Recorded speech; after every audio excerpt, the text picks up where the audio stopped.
without cancelling the person, already naked of 2 cents. Small change and festival of the voracious God, in solemn appearances. Mark 12 verses 38 to 44. Welcome to our Gospel Commentary channel, to discover yourself. Today we delve into the topic of manipulating naive people.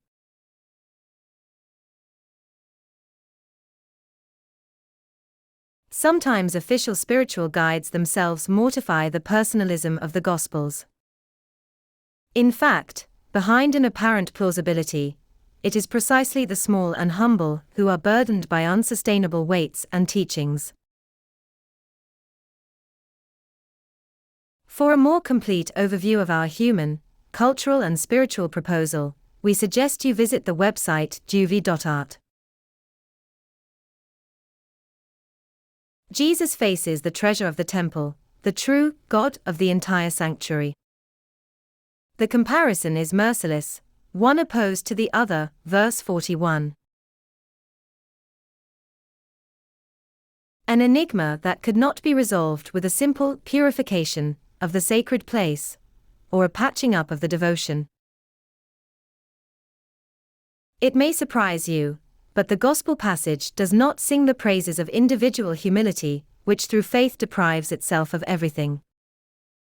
It is rather a radical appeal to church leaders and to the sense of the institution.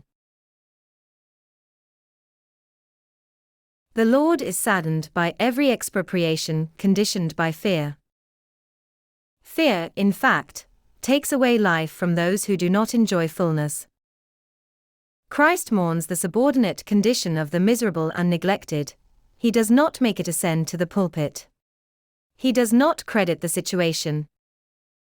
He doesn't want the already 2-cent, naked woman to undress completely. He seems heartbroken by that single silent figure. To underline the difference between the voracious needs of the God of ancient religions and those of a completely different nature, in our favor of the Father in faith. While Jesus noticed and cried over the little woman's tiny gesture, the apostles did not even notice the irrelevant poor girl, continuing to remain open-mouthed in front of the magnificence of the temple. Who knows what they were dreaming about, seduced by honor? To distract them from the fever of reputation and considerations with which they wished to adorn themselves, an awareness was needed. But miracles would not have been enough to move them from their place and yardstick. Thus Jesus tries to convey the good news that the Father is the exact opposite of how he had been portrayed to them by the spiritual guides of the time. The eternal is disconcerting. He does not take, does not appropriate, does not rob us, nor does he absorb or weaken. But it is he who gives. He doesn't punish you unless you appease him with both the coins you have, without keeping one. Even if only halfway, verse 42. Honor to God is not exclusive, but inclusive. Paraphrasing the encyclical Fratelli Tutti, we could say that in authentic communities, such as in families, everyone contributes to the common project, everyone works for the common good, but without cancelling the individual. On the contrary, they support him, they promote him. N.230. The Son notes with bitterness that the beautiful protagonists themselves devour the houses of widows, verse 40, like vampires. So convincing that they make simple souls their supporters and victims. Christ is saddened by this unconscious complicity, induced by the lack of knowledge of the Father's face preached as a blood-sucking God.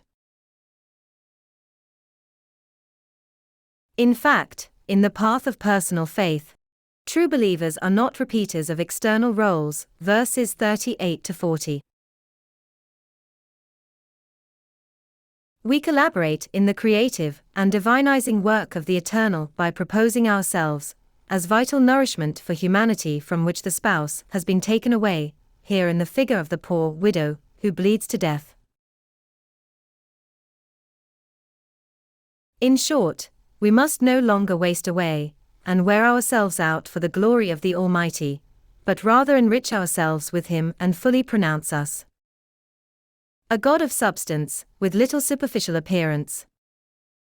Yet the rich-poor antithesis was reappearing in the first communities, to the detriment of the isolated. Here, precisely, the reversal of fortunes was to become a characteristic of the adoring Church, which immerses itself in the same rhythm of the supreme vital source. It will therefore be the lovable institution that remains bare and a pilgrim, even in the space of the small and unsteady. And the action of assemblies of believers can activate a new, convivial world, capable of humanizing disharmonies. Reality that beats time. For a truly non-neutral kingdom. But where the soul counts, not the resume. Mark 12 verses 38 to 44. Thank you all for your kind attention. We invite you to subscribe to the channel to stay updated on our activities. If you liked it, leave a like to support us. Subscribe, give your precious well done, share with your friends, and comment too.